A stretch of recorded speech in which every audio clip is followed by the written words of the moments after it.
比較短身，見到咩？見到啦係嘛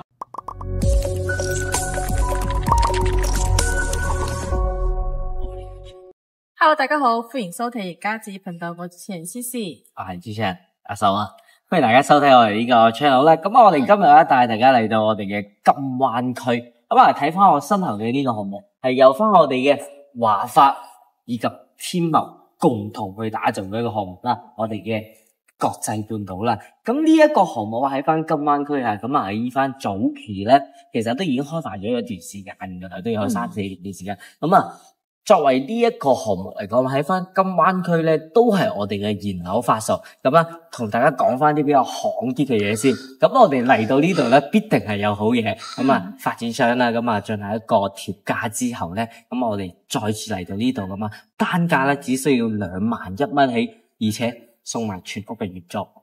係咪仲送埋產權車位咧？冇錯。咁咧，再送一個車位俾大家。咁啊，首先送嘅車位係產權車位免費嘅，但係咧大家都知道啦，產權車唔係嗰個人房車位咧，咁啊佢僅只有個使用權嘅啫。咁如果你想要產權車位 ，OK 冇問題，加多20000蚊就可以擁有一個產權車位噶啦，係啦。咁我哋今日咧帶大家嚟睇嘅呢一個項目嘅話，咁啊都喺正我哋嘅華發商都旁嘅啫。咁啊喺呢度步行去我哋嘅華發商都咧，僅都係需要5分鐘嘅時間，以及帶埋咗我哋自己屋苑嘅一個直通巴士，可以直達翻到香港各個區。咁咧每日係有來回4班車嘅，係啦，加埋咧係有4班車嘅，係啦。大家跟住我哋鏡頭啊，帶大家去售樓部，同大家簡單咁講解下。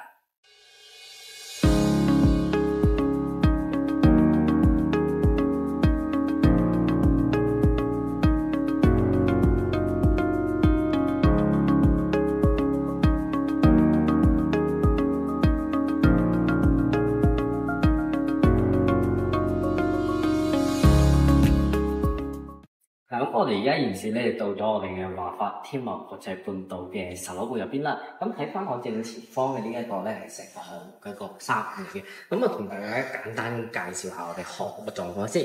咁我哋咧係個70年嘅產權住宅啦。咁咧我哋就係一個佔地面積9.4萬平方，總建面咧35平方嘅，容積率相對會低翻啲2.75嘅啫。總棟數我哋有23棟啦，成個小區嘅話有1508伙嘅，咁可以睇翻啦。我哋成個項目嘅話，咁啊有23棟嘅住宅去組成嘅。咁啊由翻我哋最前排咧，有翻我哋嘅小個大面積嘅洋房喺呢度。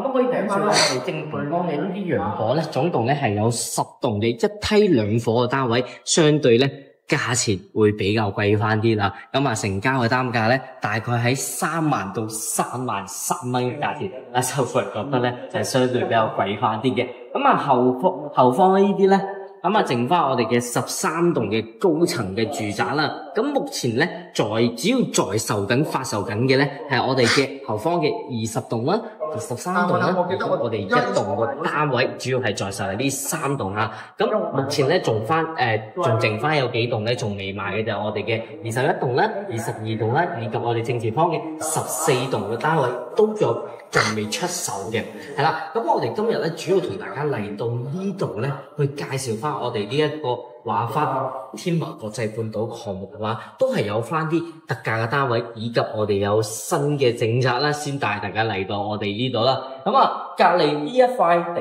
塊咧，就係我哋金灣區嘅紅色美凱龍啦。咁目前咧，我哋嘅營銷中心嘅話，就喺翻我哋嘅紅色美凱龍隔籬呢度嘅啫。咁啊，包括啦，我哋成個項目咧，都帶埋咗我哋嘅一個直通巴士，係啦，香港安嘅直通巴士都喺翻我哋嘅營銷中心呢度去進行一個上車嘅。咁每日嘅話會有來回4班車啦，咁啦可以通往我哋香港嘅各個區。咁啊相對嚟講喺翻呢度上車，喺翻呢度居住咧咁啊，起碼我哋嘅交通上面咧係得到一個非常之好嘅一個緩解。咁以及咧喺翻我哋金灣區嘅呢一個片區咧，坐翻我哋嘅直通巴士咧，係翻去香港咧相對比較快啲嘅。咁咧可以行翻我哋嘅屯河大橋啦。咁啊，大概係20分鐘嘅時間就可以去到我哋嘅港珠澳大橋人工島啦。咁又可以睇翻啦，我哋帶大家睇嘅咧，首先就睇翻我哋嘅20棟呢一個單位先。咁20棟嘅單位嘅話，主要我哋在售緊，以及我哋同大家介紹嘅咧，就係我哋嘅90平方嘅5戶型，同埋我哋一個04戶型嘅一個108平方嘅單位啦。咁主要嘅話都係介紹翻我哋20棟，以及我哋一棟嘅單位啦。一棟咧會同大家去主要同大家介紹嘅呢一個01嘅單位。另一個單位嘅話，哇，會比翻我哋20棟好嘅係咩咧？我哋另一個單位側望翻出嚟咧，其實可以望得到我哋個河景嘅，以及可以望到我哋正前方嘅華發保利青羅嘅高爾夫球場。咁啊，相對個景觀嚟講，會更加靚仔啲。嗱，相對價錢咧，一棟嘅價錢會更加貴翻啲。咁啊，成交嘅價錢咧，大概喺24,000到25,000蚊之間啦。而做緊我哋20棟啱先同大家介紹嘅呢一兩個則咧，咁啊，相對嚟講價錢會比較偏低翻少少。咁啊，成交嘅單價咧，大概咧喺21,000蚊度嘅啫。咁啊，所以咧，會建議翻大家咧會參考翻呢兩個嘅一個區別喺邊。咁除此以外嘅話，我哋今日嚟到呢度，必定係有優惠政策。發展商最新俾到我哋嘅政策嘅話，係送全屋嘅原裝俾到我哋，以及再送一個人防車位。咁啊，眾所周知啦，我哋嘅人防車位嘅話係冇產權嘅，只不過係只有我哋一個使用權嘅啫。咁啊，有啲朋友會問，咁啊會唔會有翻個送產權嘅車位啊？當然都有。咁咧加多2萬蚊，額外再加2萬蚊嘅現金咧，就可以送翻一個產權嘅車位。咁呢一個產權車位加2萬蚊，咁啊周邊依家目前嘅車位咧，大概係9萬到15萬嘅價錢。咁啊，相信啦，各位朋友都知道點揀㗎啦。好啦，簡單同大家介紹咗我哋成個項目嘅大概之後咧，跟住我哋鏡頭馬上帶大家上去我哋嘅實體視頻單位。咁一言事啦，我哋嚟到我哋嘅一棟嘅單位呢度啦。咁啊，位於我哋嘅14樓嘅2梯4房嘅設計啦。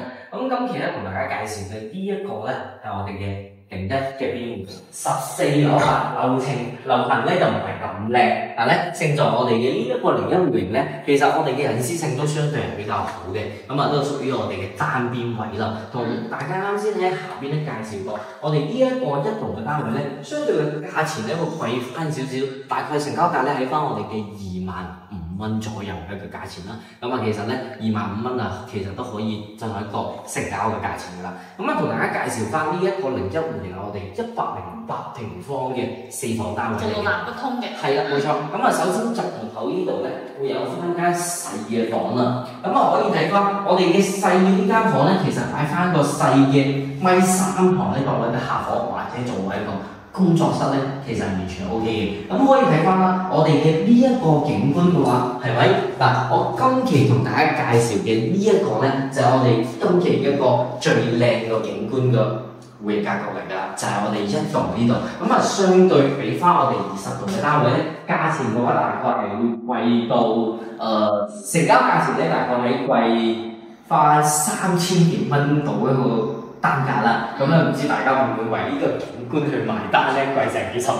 同埋個優質咧係 set 咗一排到頂嘅鞋櫃嘅，咁其實佢入邊嘅生活空間都算 OK 咯，仲有一塊鏡仔呢度可以望過嚟，呢度睇睇。係啦，咁啊可以睇翻嘅咧就係我哋108平方嘅一棟呢啲單位咧，佢就會有翻我哋一個鞋櫃交標俾到大家。咁其實咧呢一個鞋櫃咧，相信都夠裝㗎啦，包括我哋下邊咧都會有翻我哋一個空間去俾我哋做。但係有一個唔好嘅咩咧嚇？呢一個鞋櫃咧其實係比較短身，見到咩？見到啦係嘛？嗱，呢一樣咧就係唔好嘅地方嚇，咁啊但係咧佢儲物嘅空間係夠嘅，儲物空間係有嘅，係啦。咁啊包括我哋嘅出入口啲鎖匙位咧，其實都有賣俾我哋。咁啊現時睇到嘅咧就係我哋進行一個交樓嘅標準就係咁嘅樣㗎啦。咁啊包括啦我哋華發嘅項目咧，早期嘅話都係包埋咗我哋一個風管機嘅，係啦。咁啊我哋風管機咁啊交埋之後咧，咁啊起碼咧我哋唔會話又要花多筆錢去進行一個加多呢個風管機，咁啊包括嚟講嘅話，佢好嘅咩咧？咁啊，我哋香港或者澳門朋友咧，非常之唔中意啲昂貴呢啲空調機嘅，所以呢一樣嘢咧，令到我哋嘅美觀上面咧，又進行加咗個分啦。咁啊入到嚟我哋嘅廳樓嘅部分嘅話，可以睇到啦，我哋呢個108平方嘅戶型格局咧，係一個諗得通嘅單露台嘅戶型設計嚟嘅。咁啊睇翻我哋一個看間嘅話，成一個108平方咧，我哋開間有4米嘅，夠晒開闊。係啦，我哋呢個景觀係夠晒開闊嘅。咁啊出個露台俾大家去睇下啦。咁啊今期同大家介紹嘅呢一個單位嘅戶型啦，景觀就係咁嘅樣。同大家講緊嘅就係我哋依家在售緊嘅高樓層啦，就係我哋嘅呢一個1401嘅單位啦。咁啊，越過啱啱好咧，同翻我哋正前方嘅2棟3棟嘅洋房咧，係再係一個持平嘅狀態嘅。咁咧都會其實對於我哋嘅景觀方面嚟影響咧，其實係非常之少嘅，因為我哋嘅正前方係佢嘅洋房係咪？咁啊，我哋失望翻呢一個空間咧，起碼開揚嘅，係開闊嘅我哋嘅景觀。咁啊，望翻落去咧，就係我哋嘅濕地公園啦，以及我哋隔離咧就係我哋嘅天茂領航灣啦，係啦。咁啊，領航灣大家都知啦，就之前同大家介紹過，我哋前排啲洋房嘅價錢咧，真係非常之貴。咁啊，超過3萬蚊嘅成交價嘅，個人覺得真係非常之貴啊。雖然係臨河臨濕地公園，但係咧個價錢我始終都係覺得貴咗啲。咁啊，遠方咧就可以望到我哋嘅華發保利天河嘅高爾夫球場啦。咁啊，可以望到啦，我哋嘅景觀咧係真係 O K 嘅呢一個一棟。部分嘅海景同埋部分嘅高爾夫球徑啦。冇錯，咁啊，除咗我哋嘅海景以外嘅話，再遠翻啲可以望到我哋嘅山景。係啦，咁啊喺翻我哋嘅正前方咧，紅鶴大橋20分鐘嘅時間就可以去到我哋嘅一個港珠澳大橋嘅人工島啦。翻香港咧，相對係比較方便嘅。咁作為退休嚟講嘅話，呢一個片區咧都係 O K 嘅，起碼啦，我哋嘅吃喝玩樂以及我哋嘅生活配套咧，以及最簡單嘅翻去香港係方便嘅先。落到樓下就我哋直通巴士啦。咁入到嚟我哋嘅呢個區域咧就係我哋嘅飯廳啦。係啦，咁我哋成一個飯廳嘅單位咧，咁空間係夠闊嘅，咁以及嘅話，我哋連仲有一個飄窗嘅呢個設計啦。係啦，呢度咧就可以做翻個半身嘅一個餐邊櫃，餐邊櫃俾大家可以使用，仲有一個更加多嘅儲物啦。咁呢啲就有啲核突啦，咁後期收樓咧，自己拆咗佢啦。拆咗佢咧㗎啦。咁喺翻呢一邊嚟講嘅話，主要就望翻我哋嘅園林嘅景觀啦。係啦，都係望翻我哋園林嘅景觀嚟嘅。咁相對嚟講。國際半島咧，佢嘅園林咧做得其實都係 O K 嘅。身後咧就係我哋一個廚房部分啦。其實廚房嘅 size 咧，我覺得啱啱好嘅，做到一個 U 字設計啦。西門子3件套亦都係我哋交付標準嚟嘅。咁呢一邊咧，仲有一扇棉窗俾到大家嘅，後期採光通風啊都非常之唔錯嘅。咁過嚟少少咧，呢度可以擺翻個四地嘅雙開門咯，不過位置度窄翻咗少少咯。同埋呢個玻璃趟門咧，亦都係交付俾到大家嘅。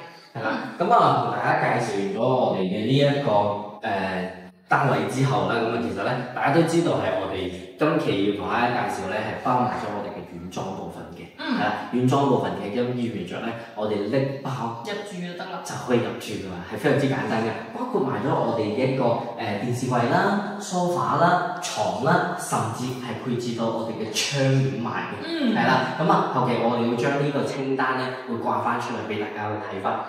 其實我哋牛苗啊、基本上乜都唔使買。拎住單可以用㗎啦。入到休息區嘅靜區部分嘅話，第一間客房其實我哋擺翻個正常嘅5.5床咧，都係完全冇問題嘅。作為我哋嘅一個108平方嘅呢一個戶型格局講嘅話，其實我哋可以做到3間房咧，都係朝翻南向睇翻我哋嘅河景、高爾夫球景，遠景開揚係非常之 O K 嘅。睇翻我哋嘅第一間。客廁嘅啦，我覺得佢嘅採光都非常之唔錯啦，做到3點星分離嘅。同埋咧，我覺得呢個又係呢個缺點啦，做咗呢個推拉門啊嘛，後期自己做翻個玻璃拖門差唔多啦。見到嘅馬桶啦、洗手盆啦、鏡具啦，全部都係家父標準嚟嘅。係啦，都係唔好嘅咩咧，做咗個單鏡櫃俾我哋嘅。係啊。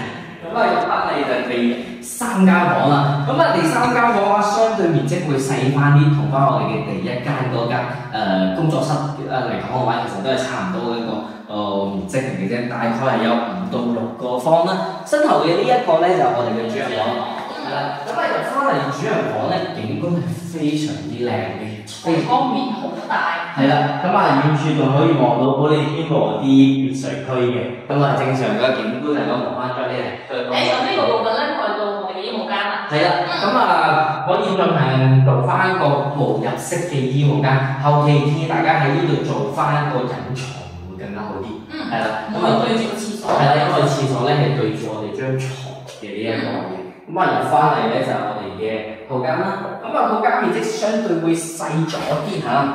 佢做咗一個鑽石型嘅呢個淋浴區嘅空間。窄翻少少係咪？細嘅，係啦，真係有啲細嘅，因為咧會好容易棘親啲手手腳腳啊呢個位，因為呢個面積真係相對比較細啲，佢做到咧108平方做4房俾到我哋咧，其實個得房率係 O K 嘅，係啦，咁我哋間嘅面積咧，包括我哋嘅安區咧，其實都 O K 嘅，因為個企位咧，我覺得個人覺得執咗少少，但係咧佢景觀呢一個01年嘅景觀咧係唔錯嘅，單價咧去到25,000蚊，帶埋我哋嘅精裝修啦，以及我哋嘅軟裝部分，以及用一個車位俾到大家，呢一個就係我哋同大家今期介紹嘅01年108平方啦。跟住我哋鏡頭啊，馬上帶大家去睇翻我哋已得到得緊嘅單位。咁頭先啦，我哋睇完咗一棟嘅108平方嘅戶型單位啦，而家咧我哋就嚟到咗20棟嘅90平方嘅單位啦。咁呢個戶型格局咧，喺優惠價格上面咧，佢比較平翻少少咯。佢呢個客廳開間可以去到咗3.4米嘅，咁不如陽台睇下先啦。陽台呢度咧，採光方面咧比較好嘅，佢嘅露間距咧比較遠少少嘅，整體個開揚程度咧係比較好嘅。咁遠處翻少少咧，我個左邊咧係可以睇到部分嘅海景，以及我哋嘅部分高爾夫球景嘅。主要景觀咧就睇望翻我哋嘅內園景觀啦。整體咧係一個朝南向嘅一個戶型。咁再睇翻我哋嘅廚房部分啦，我哋廚房嘅部分咧呢度係做咗一個四地地嘅 U 型設計啦。上下廚櫃即唔止3面套，亦都係我哋嘅家父標準嚟嘅。咁呢一邊咧可以 set 翻個我哋四地地嘅雙開門冰箱位啦。都可以俾到大家嘅。咁行翻出少少咧，就係我哋嘅餐廳部分啦。擺翻個5到6個人嘅圓餐台咧，都係可以嘅。咁再行翻我哋休息區睇睇先。咁呢一間客房咧，都可以作為我哋兒童房嘅地用咯。利用推窗嘅設計啦，再翻個榻榻米拍晒上去，會令到成個活動空間會大翻少少啊嘛。咁呢一邊咧就可以做翻個空頂嘅衣櫃啦，亦都係冇問題嘅。咁再睇翻我哋嘅客廁，客廁咧，我覺得最大一個缺點係咩咧？就係採光比較暗翻少少。不過咧，都會帶啲明窗俾到大家嘅。咁第2間客房咧，我覺得呢間房實在係細咗少少。作為一個多功能房嘅嚟講嘅話咧，都唔錯嘅。對於冇咁多朋友咧，佢係唔對咁多房間咧，呢一個房間就可以作為衣帽間或者書房去使用啦。咁最後嚟到我哋嘅主人房，我哋主人房咧係做咗一個套間設計啦，同樣洗手間都係帶有一扇明窗俾到大家嘅。咁呢間主人房採光咧都非常之唔錯啦。不過後期可以將呢個護欄拆咗佢啦。後期咧呢度同埋大翻將呢個軟件啦，同埋度望下區嘅景觀，飲下咖啡啊，睇下書都非常之唔錯嘅。咁呢度咧可以擺翻個 king size 大床啦，都可以到3邊個床位嘅。行翻過嚟咧，唔該去到個空鏡嘅衣櫃啊嘛，空間都非常之唔錯嘅。咁呢個咧就係90平方嘅3房2廳2衛嘅戶型特價單位啦。而家再睇睇108平方嘅單位啦。介紹完咗我哋90平方單位之後咧，身後嘅呢一個都係我哋108平方嘅。咁喺翻我哋對面嘅另一戶型咧，就我哋97平方嘅單位啦。咁作為呢個04戶型嘅108平方嘅話，隱私性夠強㗎啦。咁入到門口呢個位置咧，會有個消防門會擋住，跟住咧將我哋嘅私人空間咧隔絕咗出嚟啦。仲帶埋咗一個細嘅明窗啦，108平方做4房，同啱先我哋嘅一棟嘅單位咧交付俾我哋係一模一樣嘅。我哋格局都一模一樣嘅。咁主要嘅話都係帶大家嚟睇翻我哋嘅20棟嘅呢個單位嘅景觀如何啦。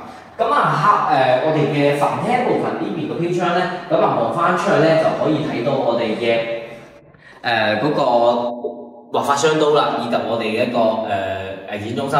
嗰個藝術中心就可以睇到個正前方，正前方咧目前都係冇我哋嘅遮擋物嘅，可以直接望得到嘅。咁呢邊嘅景觀咧就真係相對一般啦。主觀露台呢一邊嘅話，帶大家睇下。作為我哋20棟嘅呢一邊嘅單位，屬於我哋一個單邊位嚟嘅呢邊。屬於我哋嘅04戶型咧，係屬於我哋嘅單邊位嘅。整體嚟講，望翻出去嘅視野面咧，依家我哋位於12樓呢度望翻出去嘅景觀其實係 OK 嘅，因為正前方咧係相對係比較開揚嘅景觀嚟嘅，冇任何嘅一個遮擋啦。除咗正前方嘅呢一個紅星美海龍，我哋越過之後咧，因為佢美海龍呢個體積係非常之大嘅一個商場嚟嘅，係啦，所以令到咧，我哋就算喺22樓望翻出去咧，個景觀咧都係會俾佢前面嘅頂咧會有啲影響嘅，係啦，我個人覺得。喺翻我哋右手邊呢邊咧就冇我哋嘅遮擋噶啦，但係咧呢邊咧會有啲西向嚇。呢邊會有少少潮西，係啦，會有少少潮西，因為我哋嘅露台正前方呢個位置咧係朝南嘅，跟住屬於嚟講嘅話，佢係屬於一個西南嘅朝向啦，係啦，正前方咧就冇咩其他景體噶啦，相對有比較稀疏少少啲嘅綠化喺下邊，綠植喺下邊啦，呢一個咧就係我哋嘅20棟嘅特價嘅單位啦。整體嚟講嘅話，我哋嘅今次呢個20棟呢個單位嘅成交嘅價錢咧，大概喺21,000蚊左右，帶埋咗我哋嘅全部原裝具，以及我哋車位俾大家啦。作為4房嘅單位咧，唯一覺得唔好嘅咧，就係我哋嘅一個主人房入邊嗰個企位咧，係真係相對係細咗啲嚇，真係會細咗啲，個人覺得會，因為如果大隻翻少少人，你沖涼時咧，佢會有少少揞手揞腳啦，我個人覺得。呢一個咧就我哋今期要同大家介紹翻嘅華發天盟國際半島啦。因為點解咧？其實後期嘅話，我哋嘅華發同埋天盟咧兩個發展商會將佢獨立開，唔知剩低一啲貨量咧係邊一個攞到最靚嘅？華發攞到靚嘅，定係天盟攞到靚嘅貨俾我哋啊？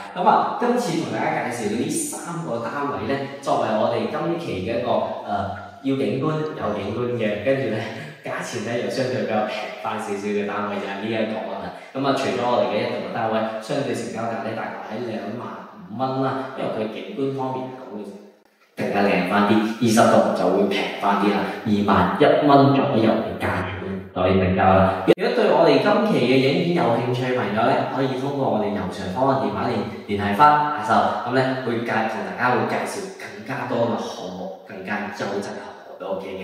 我哋今期嘅節目就到呢度啦，下期再見啦，拜拜。